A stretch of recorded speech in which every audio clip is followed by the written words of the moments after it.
Assalomu alaykum. Toshkent shahar suv ta'minoti aksiyadorlik jamiyatida 2024-yil 11 oyligi uchun korrupsiyaga qarshi kurash tizimining amal qilishi to'g'risida hisobot. Amalga oshiriladigan korrupsiyaga qarshi kurash tartib-taomullari bo'yicha. Hisobot davri davomida jamiyat hamda uning tarkibiy bo'limlarida jami 16 ta manfaatlar to'qnashuvini boshqarish to'g'risidagi nizom talablari buzilganlik holatlari aniqlanib, ularning 13 tasi bartaraf etilgan. Qolganlari odob-axloq komissiyasi tomonidan ko'rib chiqishlik uchun yuborilgan. Toshkent shahar suv ta'minoti aksiyadorlik jamiyati va uning tarkibiy bo'limlari faoliyatini o'rganish jarayonida o'z suv ta'minoti aksiyadorlik jamiyatining 25-noyabr 21-yildagi 157-son EC son buyrug'i bilan tasdiqlangan manfaatlar to'qnashuvini boshqarish to'g'risidagi nizom talablari buzilganlik holatlari aniqlangan. Sohada manfaatlar to'qnashuvini oldini olish maqsadida compliance inspektori tomonidan quyidagi ishlar amalga oshirib kelinmoqda. Jumladan, jamiyatga ishga yangi qabul qilinayotgan va rotatsiya qilinayotgan xodimlar, shuningdek, hozirda ishlab kelayotgan barcha rahbar va ishchi xodimlar tomonidan manfaatlar to'qnashuvi mavjud yoki mavjud emasligi to'g'risida yiliga bir marotaba ariza, deklaratsiya to'ldirilib, yig'ib olinmoqda. Ushbu deklaratsiya orqali xodimlar o'zlarining yaqin qarindoshlari, aloqador shaxslar va manfaatlar to'qnashuvi bor yo'qligi haqida ma'lumot beradilar. Ma'lumot uchun 2024-yil yanvar-noyabr oylarida jamiyat va uning tarkibiy tashkilotlarida ishlovchi boshqaruv va mutaxassis xodimlardan deklaratsiyalar to'liq yig'ib olingan. Manfaatlar to'qnashuvi aniqlangan taqdirda jamiyatning manfaatlar to'qnashuvini boshqarish bo'yicha nizomga muvofiq zudlik bilan oldini olish bo'yicha choralar ko'rilib, tegishli qarorlar qabul qilinmoqda. Bundan tashqari, jamiyat tomonidan tuzilayotgan barcha xo'jalik shartnomalariga O'zbekiston Respublikasi davlat xaridlari to'g'risidagi qonun talablariga muvofiq korrupsiyaga qarshi qoidalar kiritilishi ta'minlangan. Xodimlarning malakasini oshirish bo'yicha jamiyat boshqaruv raisining 2023-yil 31-martdagi ishga yangi qabul qilingan xodimlarning korrupsiyaga qarshi kurash bo'yicha bilim va ko'nikmalarini oshirish bo'yicha seminar trening tashkil etish to'g'risidagi 52-son buyrug'iga asosan ishga yangi qabul qilingan 285 nafar xodimlarning korrupsiyaga qarshi kurashish bo'yicha bilim va ko'nikmalarini oshirish maqsadida seminar trening tashkil qilingan.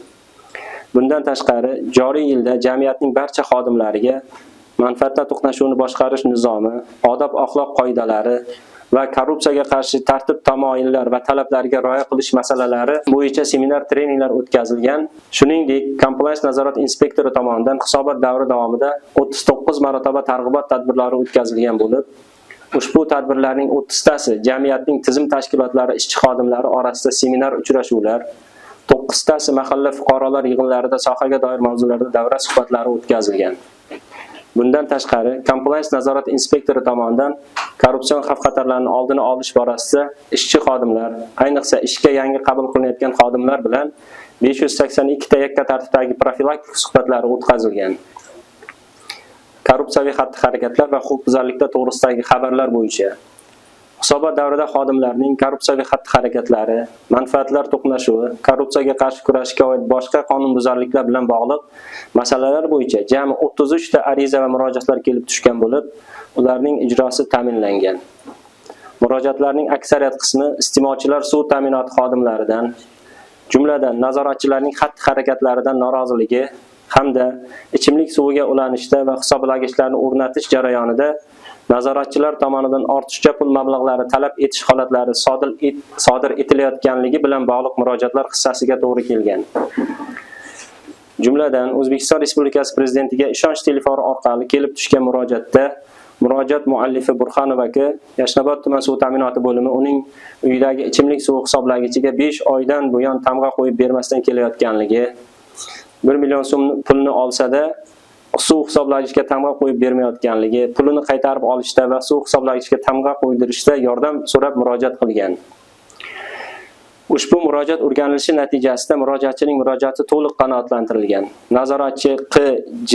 bilan tuzilgan mehnat shartnomasi Mehnat kodeksining 161-moddasini qo'llab bekor qilingan. Nazoratchilar tomonidan iste'molchilar suv hisoblagich ko'rsatkichlarini orqaga qaytarish bilan bog'liq noqonuniy ishlar bo'yicha misol Toshkent shahar suv ta'minoti aksiyadorlik jamiyati abonentlar boshqarmasi tahlil bo'limi tomonidan ikkita hisob raqamlar bo'yicha billing bazasida o'tkazilgan o'rganishlar davomida Ushbu xonadonlarda billing bazasiga kiritilgan suv hisoblagich ko'rsatkichlari avvalgi kiritilgan suv hisoblagich ko'rsatkichlariga mos kelmayotganligi holatlari aniqlanib, bu holatlarga aniqlik kiritish maqsadida tegishli manzillarga borishib, xonadon egasi va xonadonda yashovchilar bilan uchrashib, holatga aniqlik kiritilgan. Olmazor tuman abonentlar bo'limi nazoratchisi D.A. unga pul zarur bo'lganligi uchun ushbu xonadonlardagi suv hisoblagich ko'rsatkichini orqaga qaytarib, buning evaziga xonadon egalaridan ma'lum miqdorda pul olganligini, bu ishidan pushaymondaligini va suv hisoblagich bo'yicha yetkazilgan barcha zararni to'lab berish yozib bergan tushuntirish xatida.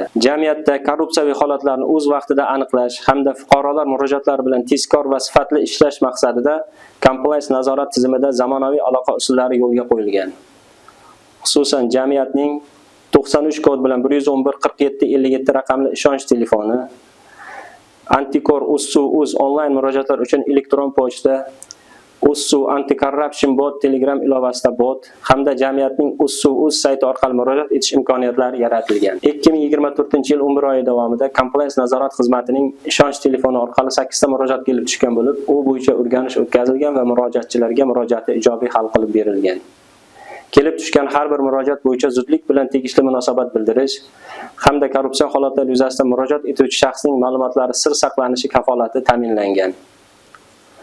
Jamiyat hamda uning tizim tashkilotlarida korrupsiyaga qarshi kurash dasturida belgilangan vazifalar ijrosini ta'minlash, shuningdek, sohada mavjud korrupsiya holatlarini o'z vaqtida aniqlash, ularni oldini olish va tegishli jazo muqarrarligini ta'minlash maqsadida quyidagi ishlar amalga oshirildi. Jumladan, hisobot davrida jamiyat direktori bilan kelishilgan holda 2024-yil uchun tasdiqlangan reja jadvalga asosan jamiyatning compliance nazorat xizmati, abonentlar boshqarmasi, tegishli bo'limlar mutaxassislaridan iborat ishchi guruh tuzilgan holda jamiyatning tuman bo'limlari faoliyatida korrupsiyaga qarshi kurash siyosati va manfaatlar to'qnashuvini boshqarish nizomlariga amal qilinishi, xaridlar, buxgalteriya, moliya xo'jalik faoliyati bo'yicha o'rganishlar o'tkazilib kelindi. Hisobot davrida compliance nazorat inspektori tomonidan 2 ta xodimga nisbatan xizmat tekshiruvi o'tkazilgan. Xizmat tekshiruvi yakuni bo'yicha bitta xodim intizomiy jazoga tortilgan. Bitta xodim O'zbekiston Respublikasi Mehnat kodeksining 161-moddasi bilan ishdan bo'shatilgan. Joriy yilning 11 oyi davomida amalga oshirilgan ishlar bilan 2023-yilning 11 oyligida bajarilgan ishlarni solishtirganda joriy yil deyarli har bir yo'nalishda amalga oshirilgan ishlarda o'sish kuzatilgan. E'tiboringiz uchun tashakkur.